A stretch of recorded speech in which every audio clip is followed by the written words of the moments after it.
প্রায় ১০ বছর পর বসুন্ধরা স্টার সিনে কমপ্লেক্সে গেলাম। না, সিনেমা দেখার কোনো নেশা এখন আর নেই, কিন্তু অনেকদিন প্রেক্ষাগৃহে যাওয়া হয় না। তার উপর প্রিয় মালতী, এই নামটার মধ্যে কিছুটা সাহিত্যের আবহ ছিল। মূলত এজন্যই আমার সিনে কমপ্লেক্সে যাওয়া।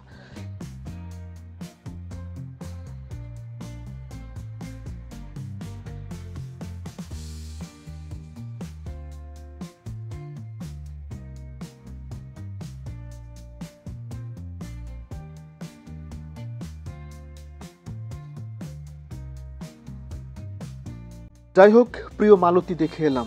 কনস্ট্রাকটিভ ফিডব্যাক নয়, বরং আমি আমার অভিজ্ঞতার কথা বলতে পারি। খুবই গোছানো একটি গল্প। অগ্নিকাণ্ডে ছারখার হয়ে যাওয়া একটি পরিবারের গল্প, একজন বিধবা নারীর স্ট্রাগলের গল্প।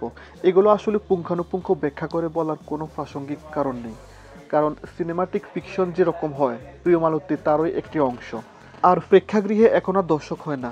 এই বিতর্কগুলো আমি আসলে গ্রহণ করতে পারলাম না এই কারণে যে আমি হাউসফুল দেখেছিলাম। আগ্রহী দর্শকরা ঠিকই সিনেমা দেখতে এসেছেন। মানুষ এখন আর সিনেমা দেখে না বা হলে আসে না। এগুলো বিতর্কের নেপথ্যে আসলে কি ঘটনা থাকে আমি জানি না, কিন্তু প্রিয় মালতীর আশানুরূপ অনেক দর্শক আমি দেখেছিলাম। একটা ফটোকপি রাখলে কি হয়? তোমার লাগে কখনো সিরিয়াস কথা পাওয়া যায় না।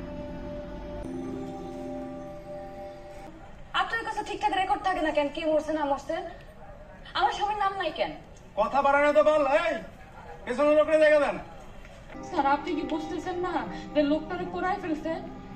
ওরা ফেলছে মানে কি? মৃত মৃত সার্টিফিকেট আর পোস্টমর্টম রিপোর্ট। স্যার, আমরা হিন্দু।